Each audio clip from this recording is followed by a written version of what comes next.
C'est l'heure du journal sur Perfect TV. Mesdames, Messieurs, voici les grands titres de cette édition. Le Togo et le Gabon renforcent leurs relations diplomatiques. Une délégation gabonaise reçue par le président de l'Assemblée nationale, Kodjo Adedje. Et puis, le Togo marque sa présence à l'exposition universelle Osaka 2025 au Japon. Mesdames, Messieurs, c'est tout pour le sommaire. Les détails, c'est dans un instant. Une délégation de l'ambassade du Gabon, conduite par le commissaire Maximin Mangwala Mangoy, au commissaire du Gabon au Togo, a été reçue ce 20 août 2025 par le président de l'Assemblée nationale, Kodjo Adedje.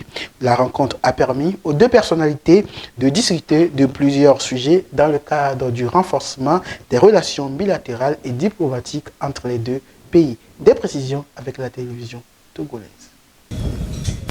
Au siège de l'Assemblée nationale ce mercredi, le président Sévon Tepe Kodjo Adedje a reçu l'ambassadeur du Gabon au Togo, Maximin Mangwala Mangoy, à la tête d'une délégation. Nouvellement accrédité auprès des autorités togolaises, le diplomate est venu présenter ses civilités au président de l'institution parlementaire. Les échanges ont porté sur les relations de coopération entre le Gabon et le Togo, ainsi que sur les perspectives de leur renforcement. Plusieurs secteurs d'intérêt commun ont été évoqués, notamment ceux jugés prioritaires pour un partenariat plus dynamique. J'ai été reçu par le président de l'Assemblée nationale qui m'a fait l'honneur de me recevoir. Et au cours de cet échange, on est revenu sur les questions de coopération bilatérale entre le Gabon et le Togo. Vous savez que notre relation diplomatique est de longue date. Il est question pour nous de travailler à densifier cette coopération, à explorer de nouveaux axes de coopération pour le bien de nos deux pays et de nos deux peuples. Nous avons la culture déjà, le commerce, le tourisme. Et ce qu'il faudra faire, c'est de travailler de telle sorte que nos deux chambres de commerce puissent collaborer pour qu'ensemble décliner les options les meilleures pour le développement évidemment de cette coopération économique entre nos deux pays. Arrivé il y a quelques mois au Togo, le nouvel ambassadeur du Gabon au Togo est désormais le porte-voix de son pays auprès du Togo. Il apportera sa touche à la consolidation du partenariat diplomatique, économique et culturel qui unit les deux pays depuis des années. Le Togo continue de se démarquer sur le plan international. Il a marqué un temps fort à l'exposition universelle Osaka qui se déroule au Japon depuis 4 mois en organisant sa journée économique pilotée par la Chambre de commerce de l'industrie du Togo. Le ministre du Commerce, de l'Artisanat, de la consommation locale, Rose Kai Mivedor, a marqué sa présence à cette exposition. Les détails dans ce reportage. Le Togo a marqué un temps fort à l'exposition universelle Osaka 2025 qui se déroule depuis 4 mois au Japon en organisant sa journée économique pilotée par la Chambre de commerce et d'industrie du Togo ce 19 août 2025. Devant un auditoire de près de 150 acteurs économiques japonais et internationaux, le pays a mis en avant ses atouts, un climat des affaires parmi les plus attractifs de l'Afrique de l'Ouest, des réformes structurelles ambitieuses et un secteur privé en pleine expansion. Cette journée économique a favorisé des échanges directs entre entrepreneurs togolais, japonais et internationaux, jetant les bases de partenariats solides et durables. La ministre du Commerce, de l'Artisanat et de la consommation locale, Rose Kai Mivedor, a insisté pour sa part sur la détermination du gouvernement à faire du secteur privé le moteur d'une croissance inclusive. Toujours sur la terre japonaise, quelques heures après l'ouverture officielle de la 9e conférence internationale de Tokyo sur le développement de l'Afrique, le président du Conseil Faure Essozimna Gnassingbé a eu un entretien tête-à-tête avec le Premier ministre japonais. Cette rencontre bilatérale s'inscrit dans la dynamique des relations de confiance établies depuis plusieurs années entre Lomé et Tokyo. Les échanges élargis aux délégations des deux pays ont permis de dresser un état des lieux de la coopération et d'explorer de nouvelles opportunités de partenariat. Mesdames, Messieurs, nous reviendrons pour plus de détails dans nos prochaines éditions. Direction Burkina Faso, où le gouvernement a déclaré Flore Simez-Ndiak, coordinatrice résidente du système des Nations Unies au Burkina Faso, persona non grata. Les autorités burkinabées reprochent à Madame Flore Simez-Ndiak d'avoir coprésidé l'élaboration de rapports sans consultation ni implication nationale. Des précisions avec la RTB. Au lendemain de la publication du communiqué du gouvernement déclarant la coordonnatrice résidente du système des Nations Unies au Burkina persona non grata, les Burkinabés saluent une décision courageuse mais nécessaire.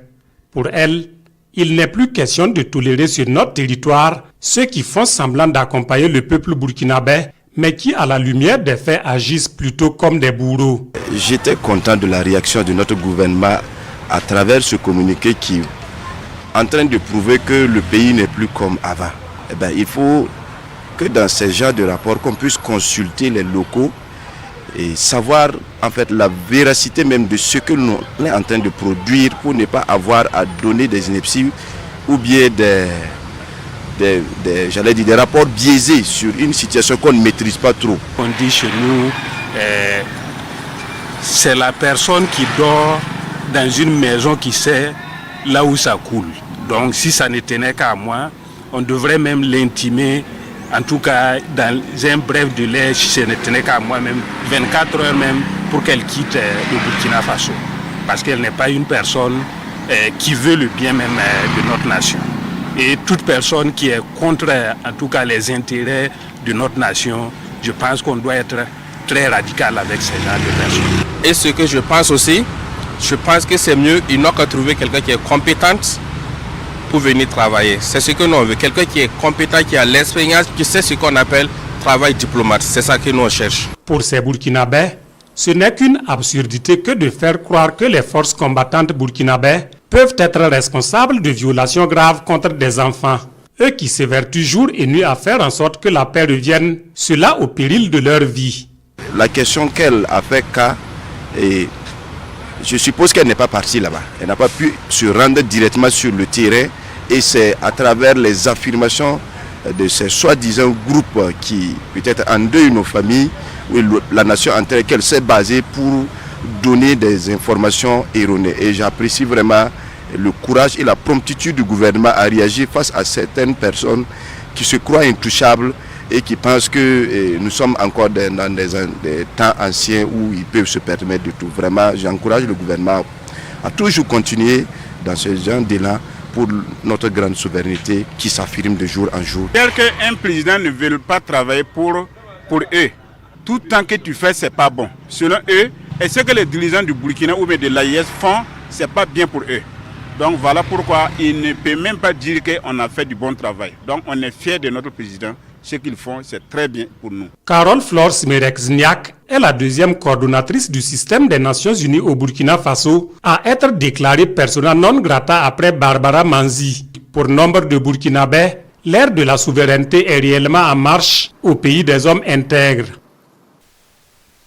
Les États-Unis ont annoncé ce mercredi de nouvelles sanctions visant 4 hauts magistrats de la Cour pénale internationale.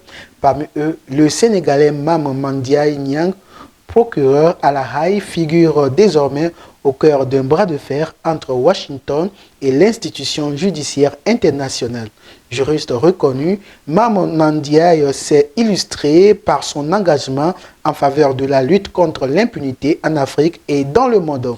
Mais pour l'administration Trump, Niang, aux côtés des 3 autres magistrats, ils auraient directement participé aux efforts déployés par la CPI pour enquêter, arrêter, détenir ou poursuivre des ressortissants des États-Unis ou Israël sans le consentement de l'un ou l'autre de ces pays. Ces sanctions renforcent les critiques déjà formulées contre la politique de Washington vis-à-vis de la justice internationale. Mesdames, Messieurs, ainsi prend fin ce journal. Merci de nous avoir suivis. À très bientôt.